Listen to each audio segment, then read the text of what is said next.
Hi, welcome to Fiberchats. I'm Irina, your host here, and my guest today coming back to my channel, Sita Gros, now in India. Hi, Sita. Hi, Irina. Nice to be back and nice to Oh, see you. Thanks.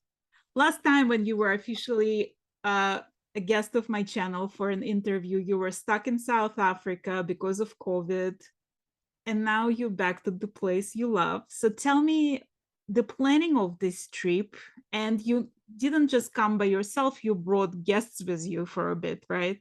Tell me about organizing that trip. How much energy went into it, the logistical problems you dealt with, because I've heard a few hiccups here and there that you were dealing with. Tell me about what made you want to bring people to India with you, and how did it go? Well, it went really well. It went well for a few reasons. I have done this trip 5 or 6 times prior to COVID. I know the area very well, the different areas, and I know I have a lot of contacts. And so therefore it was easier for me to organize a trip because, unless you've been to India, it is virtually impossible to describe to you what it's like, what it's going to be like. And two of the people on my trip had never been to India before. So that is often a bit scary because, you have your expectations, they have their expectations, and you know how things really happen. So the pre-planning takes a long time. And, because of the COVID and nobody traveling, I had a trip planned for last year, but that I had to cancel. I didn't get people. So, and I also have to make my bookings at least 3 months in advance because we use the train system, and you just have to book things way in advance in India. Otherwise you don't get on. So, and usually when I do this trip, I am already in India. So it's very much easier for me to organize with my people in India, to do the bookings and all the arrangements. But this time I was in South Africa. So that posed a bit of problems, getting everything sorted out from there and getting answers and then arriving and then forgetting that things are never as they appear to be or should be once you arrive. So yes, it went fine. We did actually. I arrived with one of the guests at the Delhi airport, and we book a taxi, and the guy's supposed to be there with the name board, and well, he wasn't there. And, at that stage, you don't have an Indian SIM in your phone, and the Wi-Fi at Delhi airport is a nightmare to try and get on. So we hang around, and then eventually we ask somebody, please, can we use your phone? And we phone the hotel, and they said, no, the driver's definitely there. We said, well, the driver's not there. So we had to take a different taxi. The reason why one books a taxi attached to your hotel, because no taxi driver in India knows where anything is. And Google Maps is useless. There are so many little side streets and alleys and this and that and different names. I mean, it took us, what should have taken us 45 minutes, took us 2 hours to get to the hotel. And because he approached it from a totally different way, I didn't know where I was. Normally, I can say, okay, yes, we're in the right area, go, Well, so that was the beginning of the trip. Anyway, the rest of the people found their way to the hotel safely, which was great. So this is a 15-day trip, and it's quite a lot of traveling that we do, because as you know, India is very large. And I choose not to fly internally because there's a lot of, it just actually takes, it's a lot of hassle to get to airports from cities, and then you're going to be there 3 hours before. And the main problem is that there's a luggage restriction, a weight restriction, and people who come, to India, they like to shop. So we use the trains, and we use private vehicles, which we hire. And the train system is absolutely fantastic. I mean, I really love going on the trains. They're all the different classes. And we go in what's called 2AC, which is the second class. AC means air conditioned. There are 5 classes, so we're sort of second from the top, you know. And so we did we did 3 train trips. One was an overnight trip, which is always very interesting, and you never know exactly if your guests are going to love it or hate it, because there's no real sort of personal space. You know, there's no door between the compartments. There's a passageway, and okay, there are 4 bunks, you know, 2 double bunks, but there's no door. There's a curtain, so you hear everybody snoring, and if they're babies, they're crying, and people walk past. But actually, everybody took it in the spirit, and it's quite fascinating because Indians are very curious about foreigners that travel, you know. So you get to meet real people on the trains. So that was great. We went first to Rajasthan, which is, in my opinion, a real must-see area of India. It's totally exotic, totally different. It's in the desert, and it's colorful. That's the main thing for me. It's my deep inspiration for color. It just comes from Rajasthan.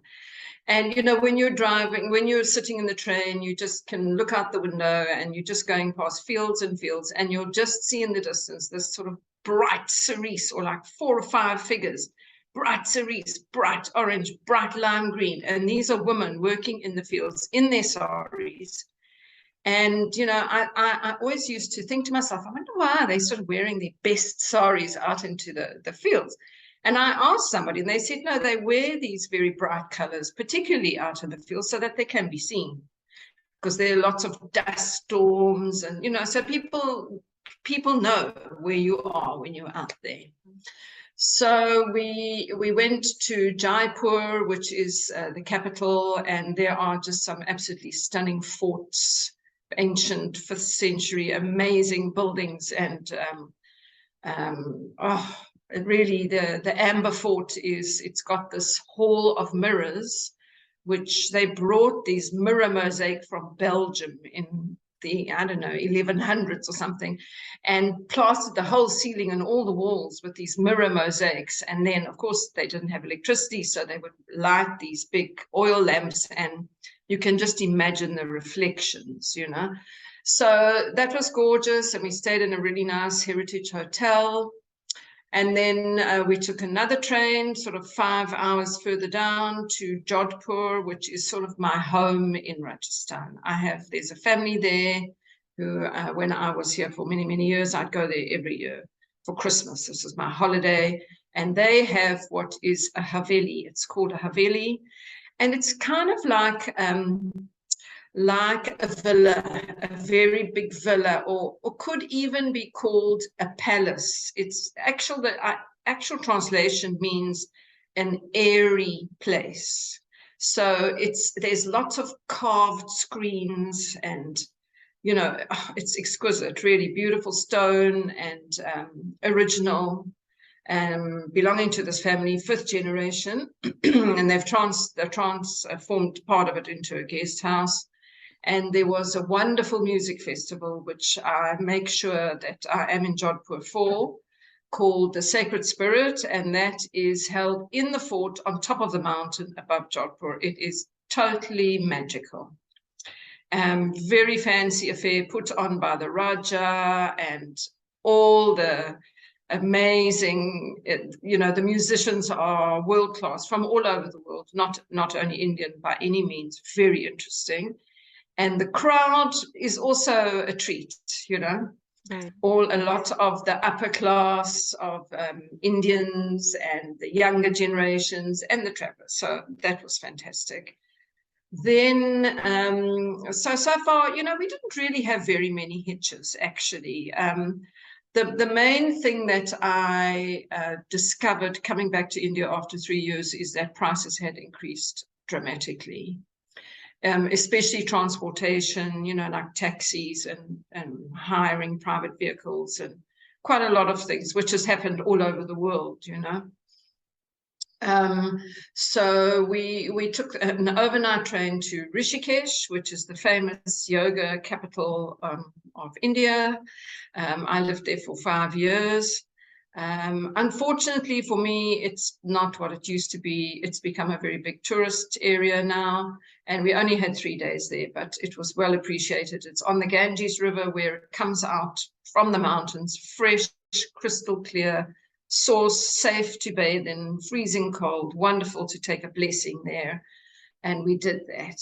Then we took a road trip through the Himalayas, which I had done before, but that didn't make any difference. You know, you never know. Each time you do a journey, so one day it will take 3 hours, the next time it will take 12 hours because there's a landslide. And so this day it took 12 hours, but luckily the views were just continuously stunning. So it was a very long trip, and we ended up in Devi, which is in the mountains where I lived last.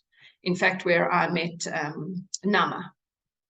Nama and I lived there, and this is the wool heaven where all the wool comes from, and the dyers and the spinners and the weavers. And that is somewhere which I would really like to, you know, I haven't planned it yet, but I really have it very much in my mind. And I've spoken about taking a craft tour, Right. and just going to that area. But it's very difficult to bring people to India who've never been to India before and say, we're getting off the plane and we're getting on a train and we're going to the mountains and we're not going anywhere else. You know, they want to go everywhere. So I don't know how that will work.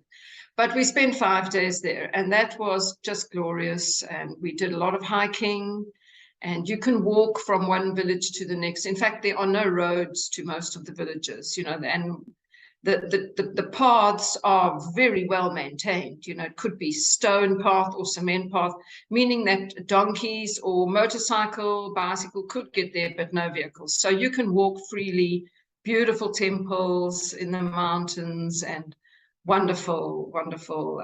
Almora is an old hill station there. Also, no vehicles allowed in the town because it's on the steep side of the mountain. So that was really wonderful. I mean, I really, you know, in the long run, I wouldn't say there were any hitches. One person developed a little bit of a stomach upset, but right towards the end, I think just from a sensitivity point of view to the different food, but no, I was thrilled. I really, really enjoyed the first 2 weeks. It was wonderful. Group, we're on our Sunday morning walk with Tara. It's taking us to some beautiful place up on the mountain to look at the blue city. But in the meanwhile, we are surrounded by gorgeous art.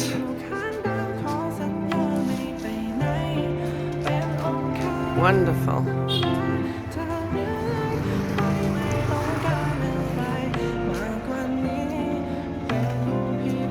So nice.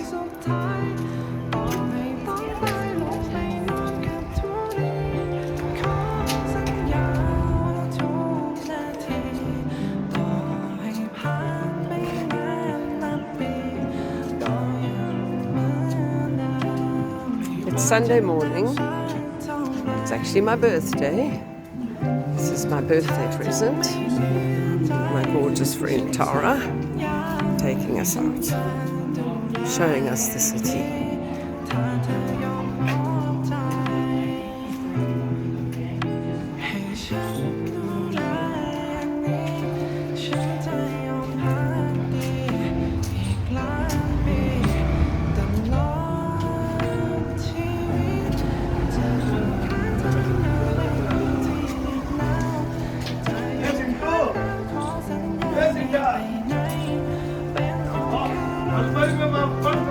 And up above us, beyond the spaghetti electric system, which is also part of India's personalized decorations, we have the fort, where we were last night, the ever-present above the city fort, the Mahenga fort, and this is a beautiful alley of murals.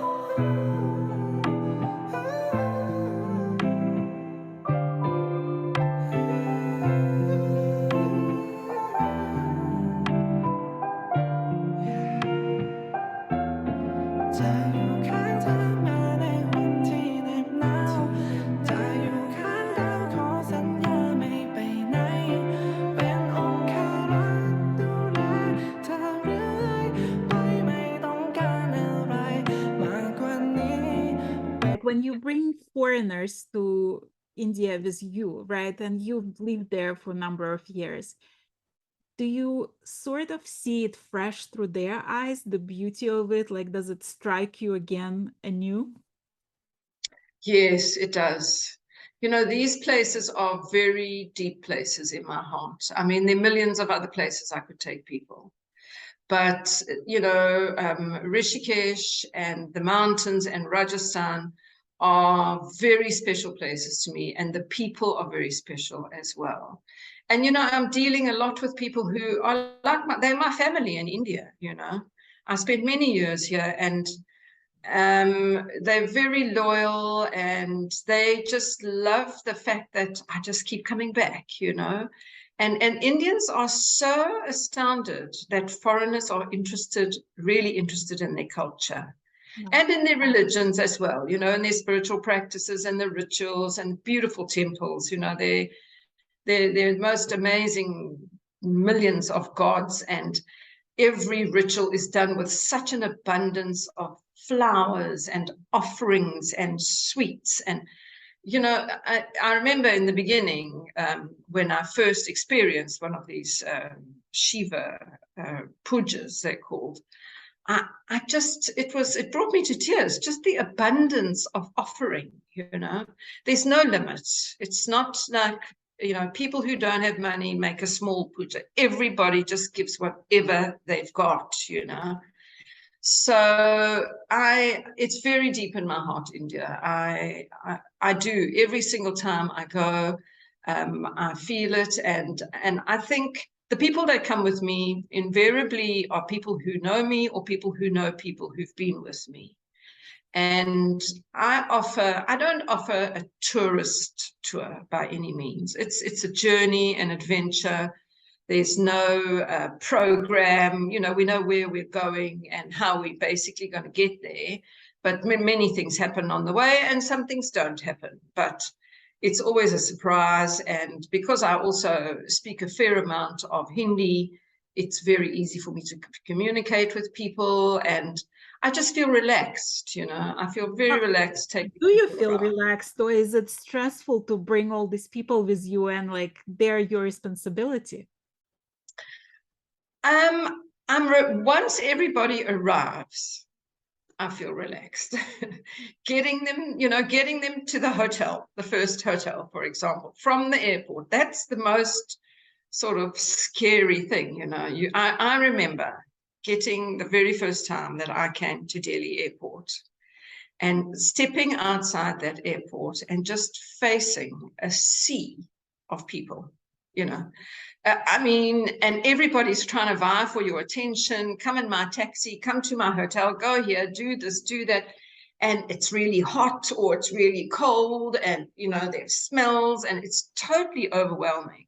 Once you can get through that barrier and get to the first pit stop and we're all together, it's like, sure, okay, guys, we're going, you know, we're off. And yes, the pre-organizing actually before, you know, everybody comes is most of the work. Once we're on the journey, the only point where one could become a little bit nervous or anxious is, are these people going to get on with each other, you know? I take very small groups. A maximum I've taken is 8. And this time I actually only had 3. I was meant to have 4. And it boiled, somebody couldn't come. And I said, you know what, let's go. I'm going to India, 3 people, let's go. And it was wonderful. It was really wonderful. We had a lot of intimate time. We really got to know each other like we'd been old friends, you know.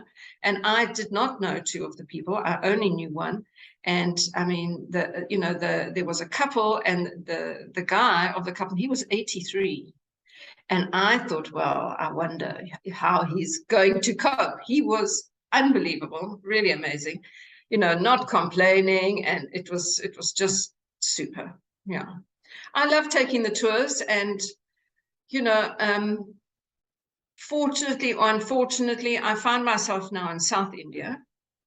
I have been to South India before, many years ago, in 2009, on one of my first trips to India. I did a tour all around, and I came to South India. this time I had a mission to come to South India. And I also had some of my ex-tour members, customers, who said, look, we want to come again, but like we want to go somewhere else, you know, take us to the south next time. So I said, okay, I'll go and I'll recce and I'll find us places. But my heart's not in the south, you know. I've been here now a month, and I have other things that I'm doing here. And it's very hard for me to even believe that I'm in the same country, you know. It's like, I want to go home, you know, like, why am I not feeling at home? Because home is in the north and I'm in India. And it's a number of things. They speak a totally different language in the south. So I can't be understood. And I feel very vulnerable, you know, I feel like a tourist, like I felt in the very beginning, actually. Well, let's talk about it, like, because when I first met you, you were telling me that you love this nomadic lifestyle, that you basically, like, this is your life, this is how you enjoy living. You don't want to have these ties, and you want to have the freedom of like just picking up and going to a new place, new time. But it comes with this vulnerability, it comes with this uncertainty. Do you feel like the older you get, the less tolerance for the uncertainty you get? I think I'm discovering that. I think I'm discovering that the unknown, you know, the reality of logistically placing yourself in a totally new place, where, you know, the language is unknown, you can't really communicate, you feel the whole time that people are cheating you, you're not sure what's the right price, you know that you're getting charged a lot more than you should be, nothing you can do about it. And there are a lot of factors, the climate's different. Yeah, it does get more difficult. I do long for the familiarity of the known. But up in the mountains, where I was on the trip now as well too, it was beautiful to be there, but I did realize that it's very, very isolated up in the mountains. And that was obviously what I needed at the time. So now I'm in a much more populated area. I've come to stay at a spiritual community called Oroville. I don't know if you've heard of it. It was started in the 40s or the 1940s, 1950s. It was initiated by a French woman who followed a Hindu saint or holy man called Sri Aurobindo, and she had this vision, and this community was born. And the idea is to make a spiritual city. So there are about 4,500 residents here. So it is growing, and it's an interesting place. It's very interesting, but it's not really Indian enough for me. For, you know, it's a soft core. There are lots of Indians are coming here, lots are, but you know, I haven't come to stay here. I have a friend that have come to stay here, and because I was going to be doing business in Bangalore, which is nearby, I said, let me come back and revisit this place. Maybe I'll like it. Maybe I will want to stay here. But I've discovered that I don't really think it's for me. So I'm sort of being here and wishing I was back in the mountains, but knowing that I've got things to do, but getting on with my everyday life of doing what I would be doing wherever I am, which is knitting, dyeing. I came with a dye pot and my dyes and wool to sell, and buying silk. And so let's talk about that. So you had the plan. You had the plan before you even left South Africa. You were dyeing yarn, and you were saying how I'm gonna bring all this yarn with me and sell it there, and I'm gonna buy silk. So you had it all planned. How is that going? Well, it's going not as smoothly as I thought it would, which was a ridiculous thought to have anyway, but still I'm dealing with it. It's happening. The main thing is it's happening. It was supposed to happen a month ago, that I was supposed to meet this person and have like a pop-up with the wool, but that didn't work out. So I came directly to Oroville, which is not terribly far, but it's a nightmare to get there. That's a big thing in India. Traveling is really difficult. It's not easy. No matter what mode you go, it's exhausting. So I ended up here with all the wool, and there are lots of foreigners here, obviously, in this settlement, this community. So I put out an ad saying, I'm here, I knit, I spin, I've got wool. Are you interested? Come and meet me. Let's knit. So I did meet a couple of very, very lovely people, some young girls, a French girl and an Indian girl who were training to become teachers, and craft was a big part of what they were doing. So they were teaching themselves to crochet, but they couldn't really knit. So we got together and they bought a ball of wool each, and we've had a few sessions, but now they've been busy with their studies. So that was really fun. Anyway, then the time came, I got a sample of the silk, but it wasn't actually really the silk that I was hoping to get. It was some other silk. So then I had to say, okay, this is beautiful, but where is the airy silk? Okay, so then that took time. So I got some of that. Then I had to knit a sample. So anyway, the long and the short of it is that I've got all the silks now, and all my wool is tomorrow actually is the open day in Bangalore. I've sold some. I'm hoping to sell a lot more so that I have the space to take back the silk, because the weight, one has to juggle that very carefully. So I've been making some samples, and I let everybody know, in South Africa what my plan was. So I've had a WhatsApp group where I've been showing, and on my Instagram, showing the silk, showing the samples, getting the interest, working everything out. So it's the most kind of it's quite intense, getting it all together, pulling it all together, because now I've got the orders, I've got the samples. Now I've got to place the order for the silk and hope that it's all available. Right. Because sometimes you could get some and then something will arrive late. Things work in a very weird way, but it's going fine. It's going fine. I've given myself another 5 weeks, and I think it will all work out fine by then. Yeah. So I met the lady with the silk through Instagram, and I saw the silk, and I just said, well, if I'm going back to India, I'm going to get that silk. Well, how did it feel when you knitted with it? Because you did knit with it already, right? Yes, well, it's very different to knitting with wool. Let me tell you that. It's to start off with, the airy silk. I can sort of show you a bit of a sample here. It's very uneven. It's very natural. So airy silk is they also call it piece silk, or it's very organic. It's taken from the cocoon once the moth has left, and it's not cultivated on a farm. It comes from the jungles in northeast India.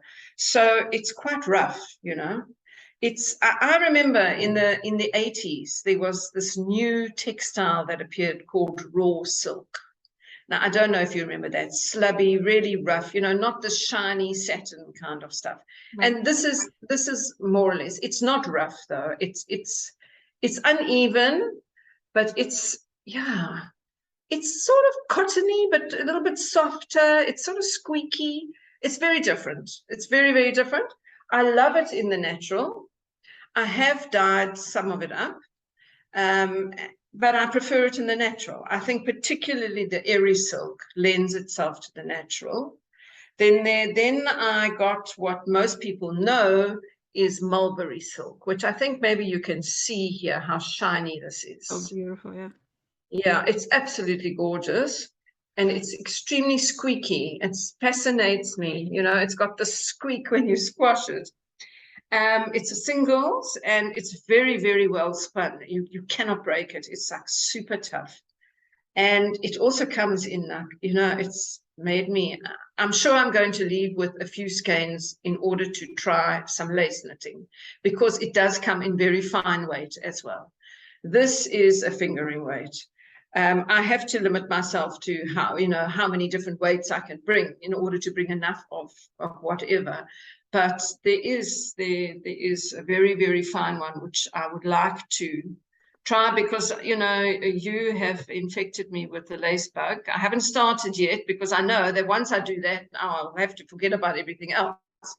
But it's in my mind. Just for a bit, yeah. It takes a little bit, but I like to mix and match. I like to knit lace and then take a break from it and go into yarns. And even fingering feels super heavy after lace weight, I'm sure. Gosh, I'm sure. This cowl you've got going on at the moment, wow. That amazing top, that lace top. Oh, I would die to make that, but I don't know I ever will. It's very you. Like, I can totally see you wearing something like that. Yeah, no, it is very me. But the problem with me is that if I start doing the lace knitting, because I have a lot of time on my hands for knitting, I will get so drawn into that. I can tell you that I will become impossible. You won't be able to get me away. And it's very intense. I can feel it. The draw is really pulling me. So I've got to wait for the right time. Maybe when I go back to South Africa in the winter, when it's cold, because here at the moment, it's not ideal knitting weather. Right. That's another thing that's a bit difficult for me, because it's very humid and it's around about 31 degrees Celsius. And it doesn't drop very much at night. So it's not like it cools off. So there you have a fan going all the time, and you get a bit tired of the fan, it just becomes a bit much. But so the knitting itself is a little bit tough in this climate, but I am knitting. And in fact, I started a new wool shawl today, because I was just longing to knit with the wool again, seeing as I rewarded myself for finishing the silk shawl by starting a wool shawl. When you went there previously, in previous times, I feel like you always picked some new skills from the local population. Like, you were making bags and you started spinning there. Do you think something's going to happen this time? Did something catch your attention? Down here in the south, it's very, very different. There is not such a big craft tradition. It's not like in the mountains where there's all the spinning on the charcoals. I mean, in the mountains, you go around and the men walk around with this little spindle, the Gandhi crowd, I call them, spinning their silk just as they walk. People look at you knitting here. They look at you like, what are you doing? The South is known for its textiles, but it's all very fine cotton. They grow cotton and they make beautiful textiles, but it's all very industrial. There's very little hand woven textiles, and not many tribal people. It is really a different world. So from here, I don't know. I picked up something that I saw. It's got nothing to do with India, but I don't know. I was on YouTube and something flicked up of this little using fabric to tie, and you make these circles and then you stitch it. And I thought, oh, old saris would make beautiful. So I found some old saris and started to make a couple of these little things, but that's not an Indian craft. It's just my desire to actually do something else, some embroidery, because I always end up doing that. Actually, when I'm in India, I want the needle and thread, So I'll probably. Since our last interview, you started the YouTube channel, and if you guys haven't watched it yet, please go and subscribe. It's the Shawl Knitter, right? It's called the Shawl Knitter Unplugged. Unplugged. And it's called Unplugged. Sorry, it's called Unplugged because I'm useless at any other technical, editing. So it's as it is. And in fact, I don't know when you'll get the next one, because right now my internet is the worst I've ever had it. But be patient. I am putting them out. I have been, yes. Well, I love watching you because you just craft and you take us on your outdoor locations or just talk about past and future while you need. And I always love listening to you and watching you. While you're in India, are you already planning the next episode, and like what's going on in your head as far as your channel goes? Well, I don't know. I love watching knitting podcasts, and I watch a lot of them while I'm knitting and crafting. But I get a bit, I don't say I get bored, but it's like there's a format, you do this and then it's whips and then it's acquisitions. I hate the word acquisitions. It's something that I just cannot stand, that word, And so I just sit there and talk, basically. I knit, I like to show my work and, something new like the silk and what I'm doing and where I am. And so for me, it's just my life, it's just, I don't really plan it unless I've got, like at the moment, I've been wanting to show all the silk to the people who are wanting to buy the silk so they can see it, So I've done a couple with the silk, and then I did a bit on my tour, and yeah, I don't plan it at all. I really don't plan it. I often, I keep on stopping it and getting up and get something, but luckily that's fine, just you hardly notice that kind of thing. But the most difficult part for me in India is actually finding a quiet place and time. It is, I can tell you, that was my big stress this evening, because the last one I did was terribly echoey. It had such a bad echo. The one before that was so noisy from the environment that today I've moved, and just as I was setting up, it's sort of a farm, that's land's been sold off and they're building houses. So the builders are sort of living on site around here. And it's Friday. So at 6 o'clock, boy, they switch on the music. And I thought, no, I'm sorry, this is not going to happen. So I went downstairs to my landlord and I said, please, can you please ask them if they can just wait? They can just wait until 8 o'clock. Then they can have the biggest party they like. So that's a bit stressful. And then, of course, uploading, because, in the mountains, I think because we were so high, we also had a lot of towers there. I could use my data to upload videos, but here it doesn't really work. It takes days and days. Right. So I'm working on that. I have to just make shorter videos. And the one that I made this week and spent the whole day at a supposed Wi-Fi center trying to upload it and spending quite a bit of money, and it still did not work. Just irritated me so much. But it was a long video, so I have to make my videos smaller while I'm here and maybe just do them more often. But yeah, it doesn't grow. It is not growing very fast, the number of viewers, but I don't really care, Well, to me, it's not about necessarily number of viewers, but it's the connections you make through it, because people who watch you really become your friends. It's like, and you get the deep, like, I would never know things about you. I feel like we've never met, and I feel like you are my dear friend, Sure. We're watching each other and we're getting a sense of like the personality. And it's like obvious that we're gonna click when we meet, in person. No, you're right. It is. It's part of the family, it's the YouTube family, which is, until you join it, you have no idea that it exists or what it's all about. And yeah, I mean, I'm constantly looking for new podcasters, and I find them, and sometimes they don't really click, and I have my favorites, and I can't wait for yours to come out always. I know it's always something different.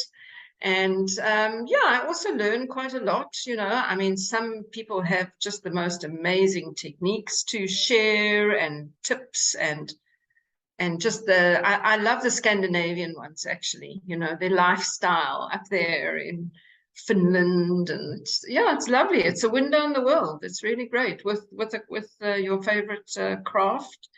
And actually, the couple that came on the tour, the one couple, they are from Iceland.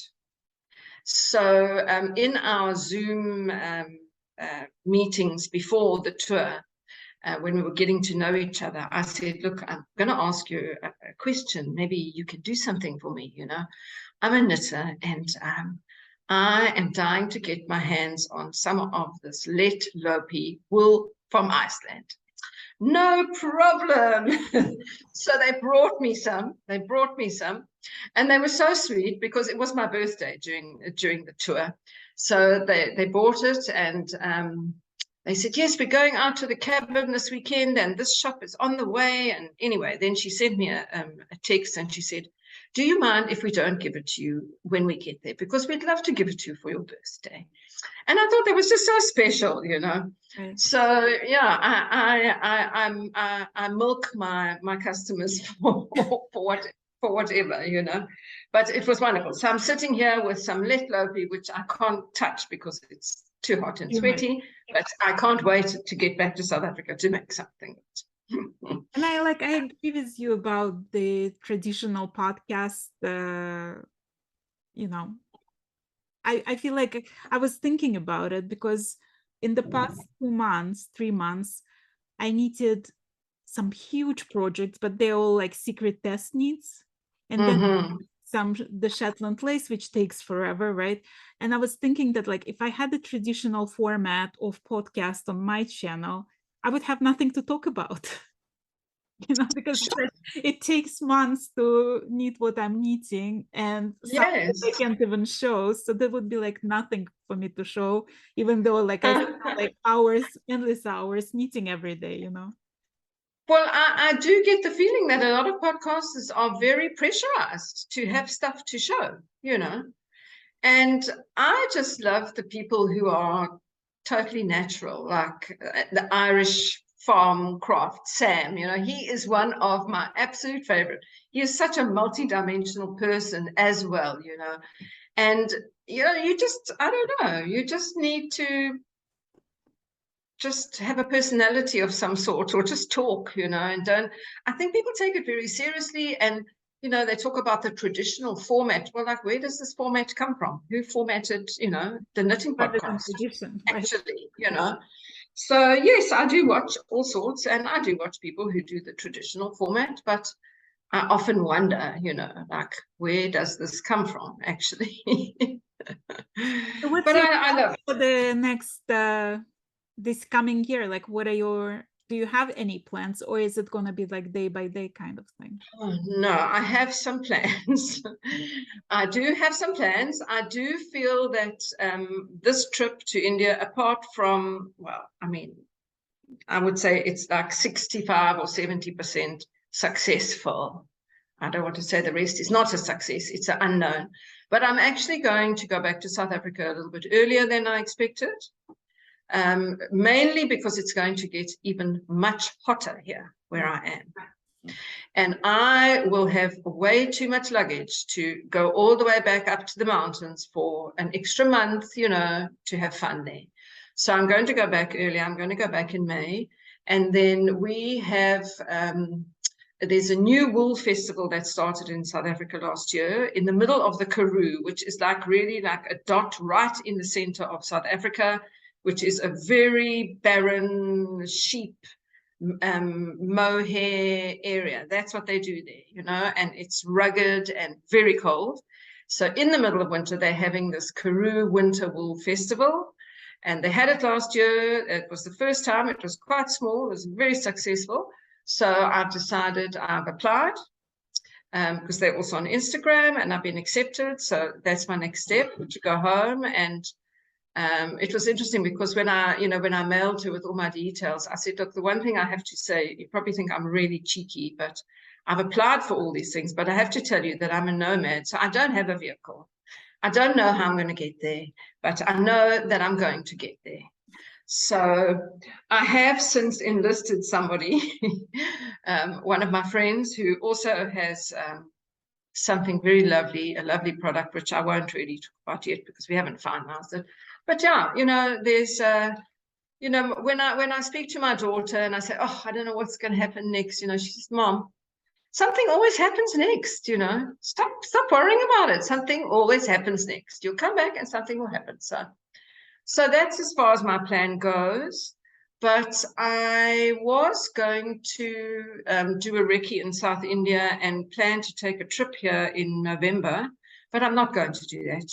I'm not drawn to it. And I've spoken just a couple of days ago to two of the people that said, please find another place for us to go to, you know.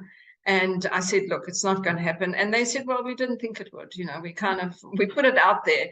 And they said, well, actually, we're probably just quite happy to go back up to the mountains. I said, fantastic, you know. So that's my place, you know, and I would love to go back there. And the wool industry, let's say, has actually broadened quite a lot there, in that there's a lot of natural dyeing happening. The wool spinning process has been refined. There's NGOs working with the people there. And I met, there's a wonderful hand weaving business, cooperative, that's what it is. And I met two of the top people there, because I always take my group there to, you know, go and have a look at the weavers. And they were completely blown away with the knitted shawls. I had a couple, I had one on, and my friend had another one on, and they are very keen to, you know, have a collaboration. So I do think there will be something in the craft, you know. I would like to call it sort of a fiber retreat. You know, it's just like a comfortable thing, you know, go up there, stay in this beautiful place where we stayed, which has got wall, you know, floor to ceiling windows. You just look on the Himalayas. You can just sit there and craft forever, you know, or read a book, or walk in the mountains, or, you know, go to the dyes, go to the spinners. So I'd love to do that. That's my next thing. And maybe I can get some interest. That's what I was also thinking in the festival that I'm going to. I could put that out as a possibility. But, you know, South Africa, financially, economically, we're not in a good place like the rest of the world as well. Our currency is worth nothing, and travel is expensive. So very few people can actually afford to do that. So let's see, you know, I mean, I'm not looking for a lot of people, but I'd love to do it. I mean, I think if Anya and Carlos can go and do these cruises, you know, on the fjords, why can't we go to the Himalayas and do a knitting retreat? You know, I'm going to do it. You know, I'm very determined. That's one thing about me. You know, when I get an idea, I work it. So, you know, maybe I need to get people from further afield, not only from South Africa. And why not, you know, through things like this, interviews with you, speaking about it on my channel, on your channel, I can get people from anywhere. So if let's you hope I guys do. are interested, if you think it's a great idea to have a retreat in Himalayas, contact Sita. I'll put all the information about her and how you can find her in the description of this video. And I mean, I think it's brilliant. I love talking to you. I love your enthusiasm for life, for possibilities, but the fact that like nothing stops you but you. And everything is possible. I absolutely love that about you. You know, the thing about me, Arina, is I've done this sort of all my life, you know, and I'm a nomad. I'm not a wealthy person. I don't have any kind of fund or anything, you know, but I live my life. I really, really do, moment by moment. And there are a couple of reasons why, and it was a conscious choice when I was much younger as well, too. You know, my mother was she was a very sad person and suffered a lot from mental illness. And I knew that I could never live a life like that I had to be present in every moment. And, you know, I find myself in things. I don't think, oh, should I do that? I wonder if I should do that. It's like, oh, I'm doing it. Let's go, you know. And as I get older, it becomes a little bit sort of tricky, but I still do it. And I just pray that my body keeps strong, and I can keep doing it because I love it. You know, I'm a nomad. I really am. And I come from a very mixed cultural background. You know, I was born in South Africa. My mother was born on the island of Mauritius. And I do actually have Indian heritage, like 5, 6 generations back on my mother's side. And she's French. She was French. Her father was French. And my father's family come from Ireland. So my father was born in South Africa. My mother wasn't. So, you know, I find this mixed cultures, I believe you get the best of everything, you know, you can. And it's a great mixture. It's a spicy mix. Oh, for sure. If anything, for sure, that's the word I would use about you. Well, thank you so very much for giving me a glimpse of your journey right now and sharing your story with me once again. And it was lovely to have you back on my channel. And thanks, Irina. It's so great. I love sharing with you, really. And yeah, you know, I really do hope that one day you'll have to come to Africa, because I have no intention of coming to the States. Please come to Africa. I'll take you anywhere you want in Africa, really. I'd love to meet you, and I'm sure we will. But thank you. Thank you again. Thank you. Okay. Bye.